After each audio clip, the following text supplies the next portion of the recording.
Hanya sedikit yang memperhatikan ada putusan MA dan hubungannya dengan majunya anak Jokowi yang lain di pemilu dengan cara yang hampir mirip dengan Gibran.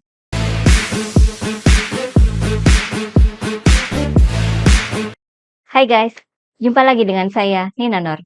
Kita kembali mengulik politik. Melihat apa yang sudah terjadi dalam Pilpres 2024, saya akui bahwa Jokowi dan keluarga memang pintar sekali memainkan jurus-jurus politik. Kita sudah tahu soal apa yang biasanya disebut sebagai langkah catur Jokowi. Tetapi ternyata itu hanya di permukaan. Di bawah permukaan, ternyata ada langkah-langkah gerilya yang dimainkan tanpa disadari oleh publik. Bahkan drama yang cantik juga dimainkan di depan para pendukungnya. Kalau cerita bagaimana sampai ada putusan Mahkamah Konstitusi atau MK yang akhirnya jadi karpet merah agar Gibran bisa ikut Pilpres 2024, itu kita sudah banyak yang tahu ya. Baik dari berita investigasi media maupun dari berbagai video, bahkan sudah diangkat jadi sebuah film yang berjudul Dirty Vote.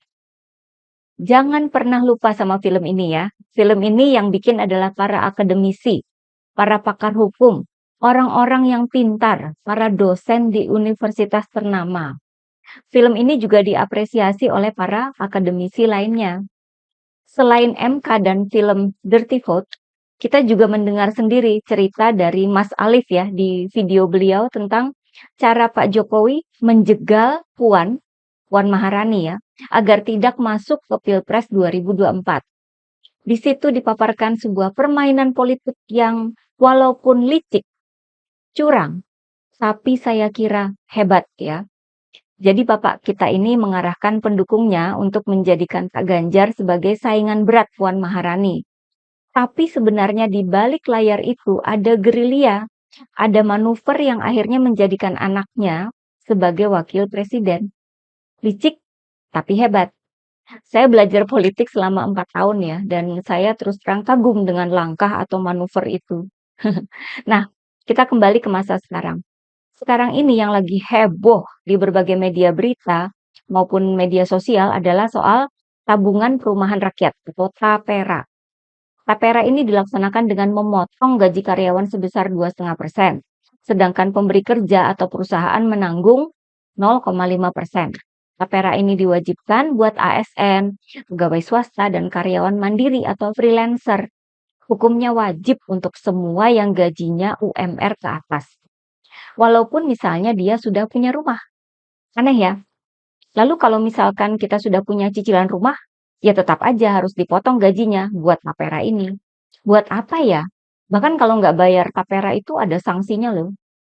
Karena malah menjadi beban dan mengandung banyak keanehan.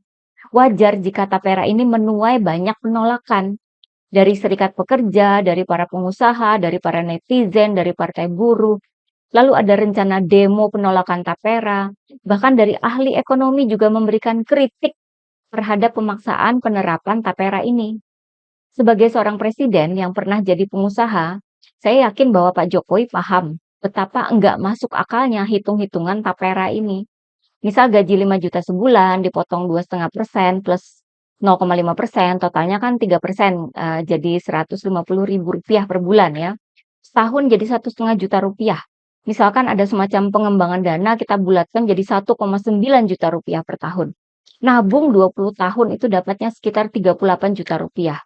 Ditambah faktor kenaikan gaji misalnya, kita bulatkan jadi 50 juta rupiah selama 20 tahun. Ini sangat jauh di bawah harga rumah ya. Bahkan untuk beli rumah subsidi aja itu nggak cukup. Yang ada sih kita ketar-ketir, takut uangnya dikorupsi. Kayak kejadian di Asabri, Jiwasraya, Taspen ya. Oke, jadi intinya TAPERA ini walaupun nggak logis, nggak masuk akal sehat, tapi tetap digeber oleh Presiden Jokowi. Akibatnya terjadi polemik penolakan di mana-mana, bikin publik heboh, banyak kritik, dikecam, dan bikin gaduh. Tiba-tiba saja, shit, ada berita dari Mahkamah Agung atau MA bahwa MA ini mengabulkan gugatan Partai Garuda terkait batas usia kepala daerah.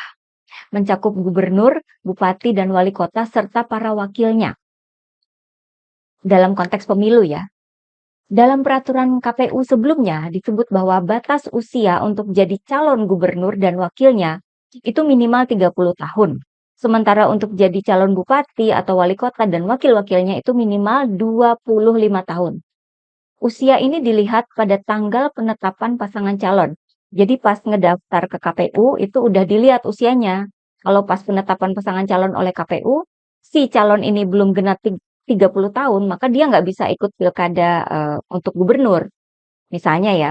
Tapi sekarang oleh MA, titik batas usia itu bukan lagi pada tanggal penetapan calon oleh KPU, melainkan pada hari pelantikan pasangan calon yang terpilih.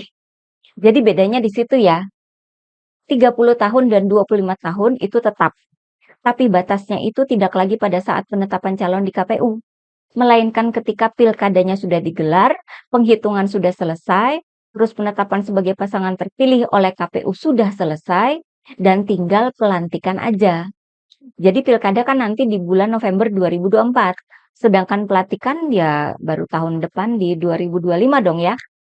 Putusan MA ini sangat-sangat penting untuk keluarga Jokowi. Karena sebelumnya sudah sempat diberitakan bahwa Kaisang tidak bisa ikut Pilgub Jakarta karena belum cukup umur. Kaisang ini kan ulang tahunnya yang ke-30 itu tanggal 25 Desember 2024. Jadi, kalau menuruti urutan pilkada yang sebelumnya, itu nggak bakal bisa daftar. Tapi kalau mengikuti putusan MA yang baru, bahwa batas usia 30 tahun itu adalah ketika calon terpilih ini dilantik. Pelantikan itu kan mestinya nanti tahun 2025. Ketika Kaisang sudah berusia 30 tahun. Pas dong ya. Kaisang sendiri katanya mau lihat dulu ketika ditanya soal peluang maju di Pilkada Jakarta beberapa bulan lalu ya. Dia tidak bilang enggak ya. Di lain waktu Kaisang juga menyebut partainya PSI sudah punya nama untuk dicalonkan di Pilgub Jakarta. Lalu ada pula berita bahwa kemungkinan Kaisang akan ikut Pilkada Bekasi sebagai wali kota ya. Tapi Kaisang kabarnya tidak mengembalikan formulir pendaftaran penjaringan bakal calon wali kota Bekasi ke KB. Sepertinya memang nggak gitu niat ya ke Bekasi. Orang maunya ke Jakarta ya, masa ke Bekasi? Selain itu ada berita juga tentang kekhawatiran dari pakar hukum tata negara dari Universitas Indonesia, Ibu Titi Anggraini, bahwa jika maunya keluarga Jokowi, Kaisang ini harus ikut Pilkada Jakarta, maka ada kemungkinan upaya perubahan undang-undang seperti yang dulu diusahakan buat Gibran akan terulang lagi. Dan Ibu Titi ini sepertinya benar sekali ya.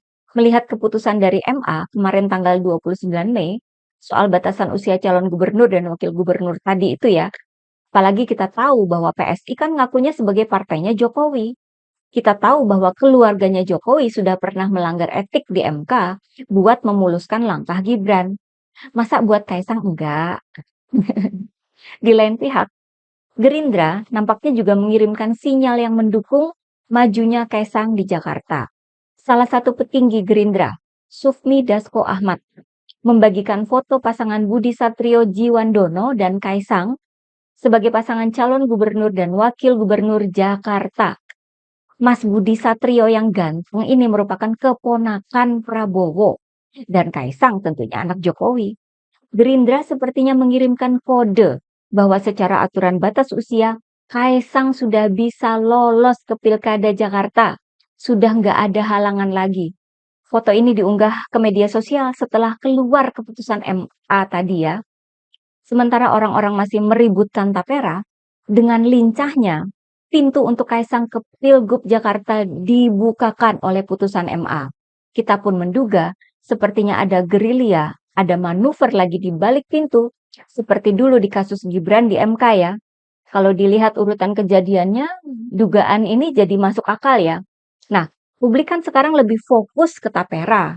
Hanya sedikit yang memperhatikan ada putusan MA dan hubungannya dengan majunya anak Jokowi yang lain di pemilu dengan cara yang hampir mirip dengan Gibran. Hebat ya? Licik, tapi hebat. Nah, bagaimana pendapat teman-teman? Sekian dulu dari saya. Begitulah kura-kura.